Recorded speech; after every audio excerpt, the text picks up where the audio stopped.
bottom one is gonna be a real treat. It has at least half a bean.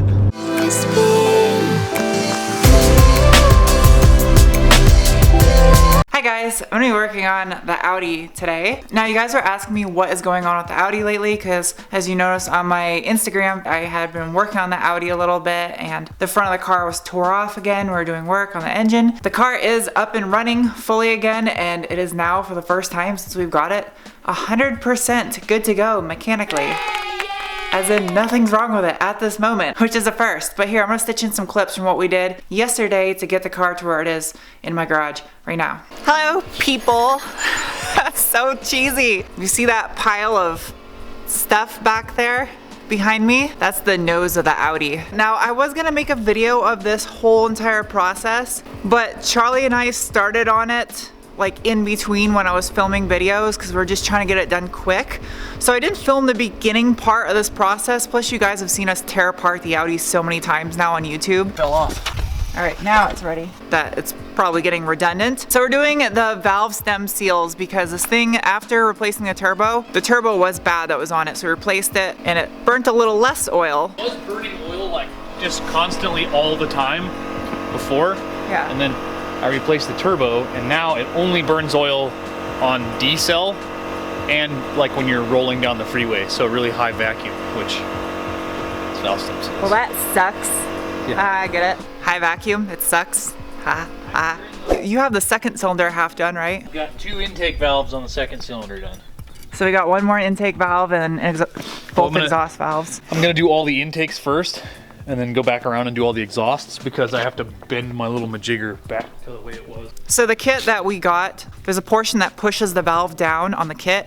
He cut it in half and welded in more material to give us more access to get the retainers in and out because it's really a pain in the butt trying to get those things in and out. So right now, Charlie has an air compressor, a really small air compressor hooked up where the spark plug threads in. Obviously the plug is out and that is pressurizing the cylinder, which is keeping the valves up. So by keeping the valves up, we can remove the keepers and change out the valve stem seal. So down inside the hole right here is where the valve is, that little dot. And those little keepers are like half moons that hold the valve from dropping down to the cylinder. This is one of the keepers. It's actually tapered, so you have to make sure you put the small end down. That's the only way to put it in there. That way it fits. So if you get this wrong, you can imagine what would happen. It's kind of important. It is literally the suckiest thing I've ever done with a car. So right here, that little dot you see, that is the valve stem. And then around this stem is 2 little half moon retainers that hold it in, and that keeps it from dropping down into the cylinder. Oh, my hair's going in the engine. It's all the way down.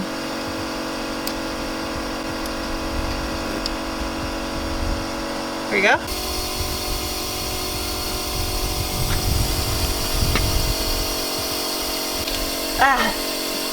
This is the old valve stem seal, and this is a new valve stem seal. And see how old and worn out that is?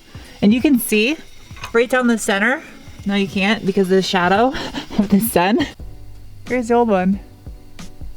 It's all worn out. A new one. There you go. Got it. Ran into a problem. So for the AEB 1.8T, we ordered the new cam chain tensioner online. That was supposed to be for this engine, supposed to be. But I guess in 2001 and a half, the 1.8T that was in the B5 A4 had variable valve timing added to it, and that changed the cam chain tensioner. So this is our old cam chain tensioner. Notice how there's no solenoid on the bottom. This is our new cam chain tensioner, but it has a solenoid on the bottom. So, are they interchangeable? Backwards, yes. You can put one that has no solenoid on an engine that had the VVT, which I don't know why you would do that because I would think you would still want that functionality of the solenoid for it to run correctly, but supposedly it fits. The problem is we can't use the one we bought. So now we need a cam chain tensioner for this engine. We're trying to put it back together. Kind of sucks. We may end up just having to stick it back in there for now and order the correct one, and then when it comes in, change it back out, because it's not too hard to change this. Okay, so I gotta take Vanamajig to go get some studs for the turbo. This is the hardware that was on there for now, because we don't have the correct hardware for this turbo and downpipe. I literally have no idea where I'm backing up. I can't see out the back because that. Good luck, everybody else.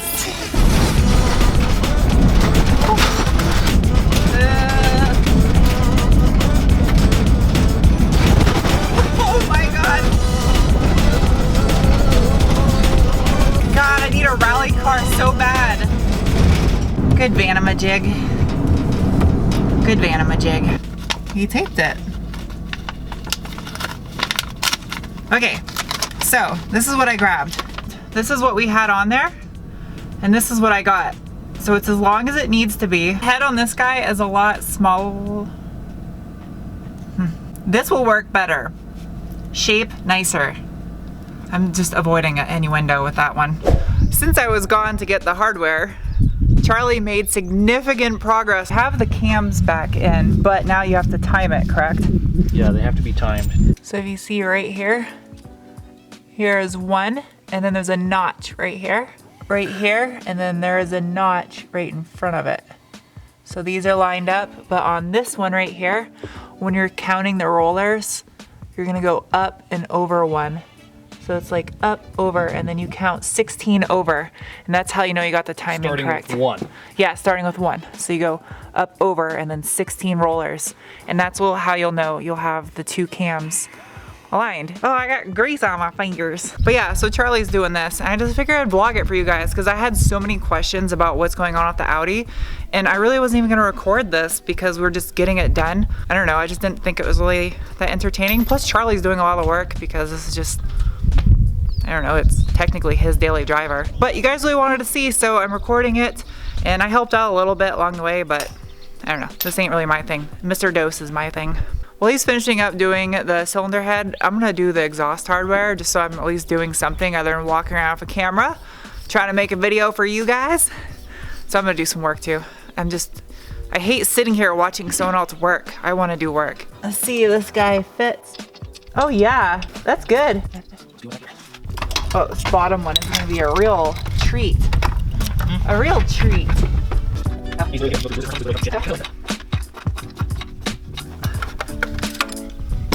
All right, I don't want to do it too tight. I let it eat,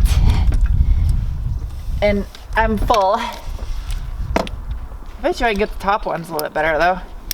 Okay, so I have the new exhaust hardware in here, and I did put anti-seize on these guys just because I wouldn't want to have to fight with a stuck socket head Allen bolt. That would be a pain in the butt. I'm not going to torque these to spec. The only thing that's really important is to make sure you tighten them evenly. That way you don't warp your flange, which this is a pretty thick flange, so it'd be hard to warp.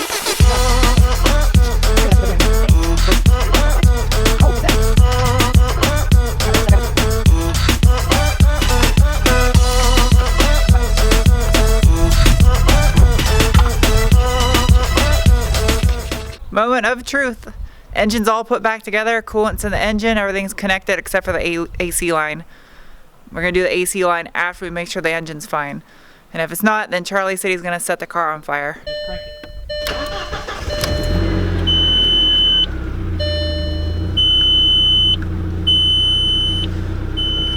I think it's timed. Are you smiling?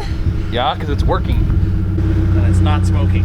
But we gotta wait until it gets warm. It's running, and it's idling, and I think it's timed correctly, or else it would have blown up already. So we shall see. Before it only smoked once it was warmed up on D-cell. So we're gonna have to drive it first, see if it smokes. I just took it for a drive around the block, and I don't see any blue smoke. Nope.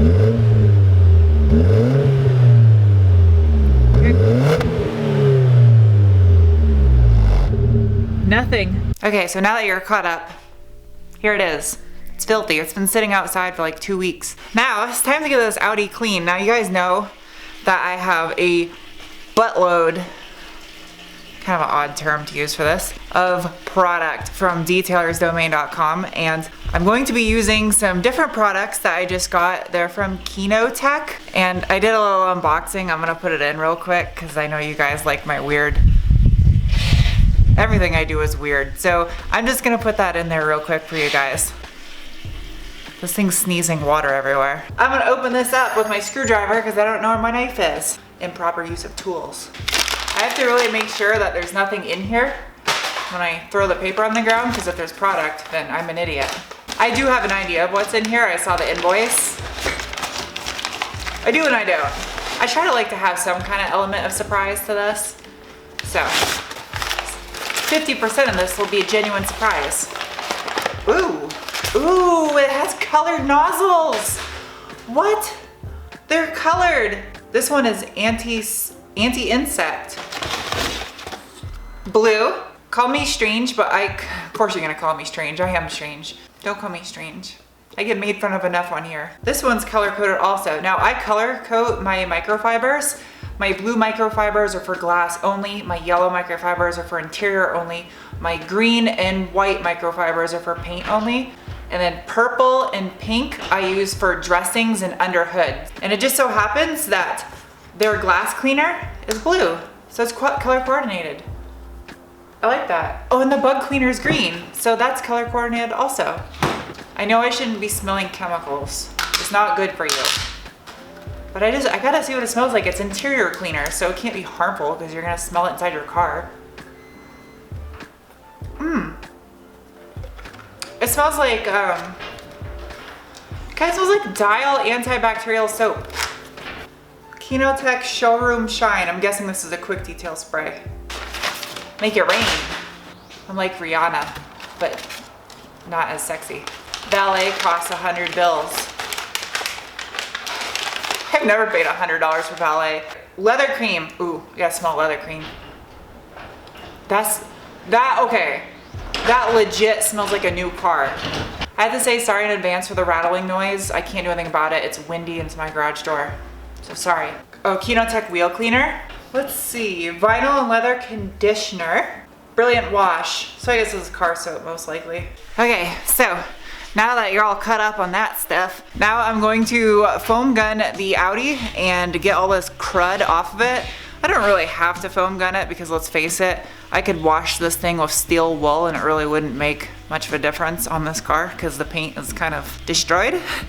But I'm gonna try to clean up the car as best as I can and then have to figure out what to do with all these door dings and dents all over the car. And people are calling me. So I think I'm gonna buy a PDR kit and learn how to do it on the Audi versus pay a PDR technician to pull all these dings on the entire car because I counted them, there's 34 dents. Okay, so the Kenotek wheel cleaner. I'm kind of nervous about using it on the Audi because these are spray painted wheels. I'm willing to take a risk though because they're spray painted junkyard wheels. If it doesn't mess up the coating on them, then I would trust the stuff on my own wheels in my car.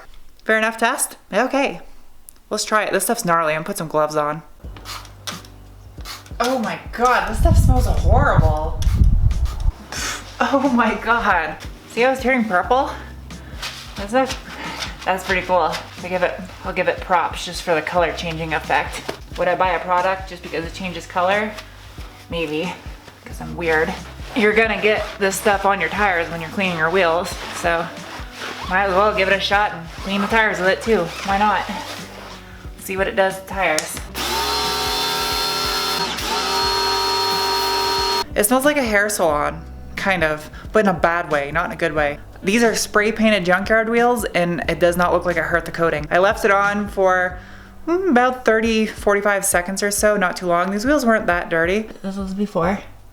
You can see the average amount of brake dust on here. Yeah, I don't know, you guys be the judge. What do you think? Does it work?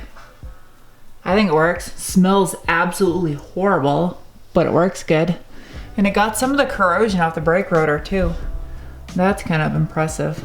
I'm using the Phytech foam bubble with my foam gun because I haven't tried it in the foam gun yet and it's called foam bubble.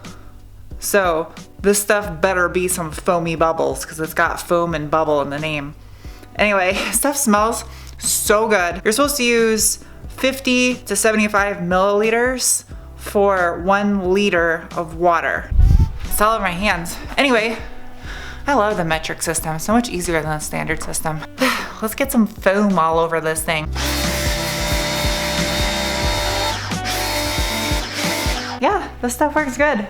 Foam bubble. I like it.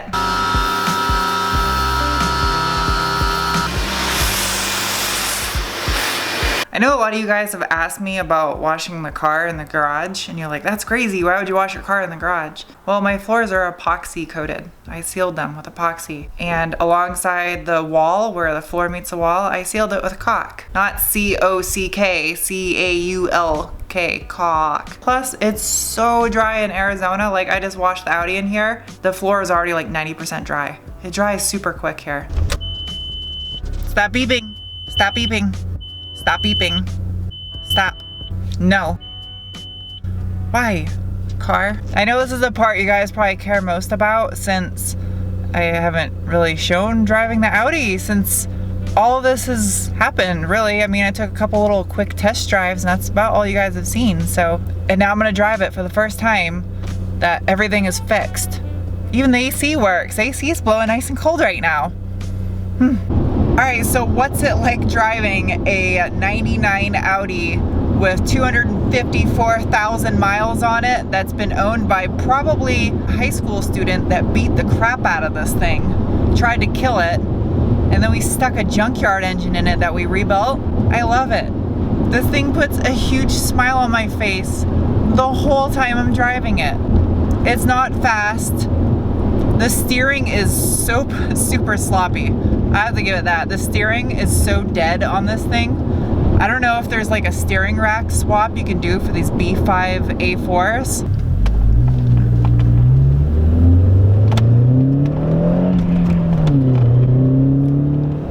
It has at least half a bean. At least half a bean. It's such a good little car. It really is. Why is it driving the biggest piles of crap sometimes, but the biggest smile on your face? It was supposed to be a flip car, and it turned into a flop car. And at times, it was a huge pain in the butt. But now that it works, it's a good car. It's a really good car. Okay, so if you guys want to see a detail how-to tutorial done on this car, like something on this car that you want me to detail and make a tutorial out of it, let me know. Obviously, I can't really do the headliner or really anything in the interior anymore since the interior is already clean. So it's gonna be an exterior engine bay. Engine bay is kind of crap on this thing, I don't know. But come up with some ideas, put them in the comment section below. Let me know what you'd like to see as a detailed tutorial done on this car and I will do one. And yeah, I will see you guys soon with another video. Bye.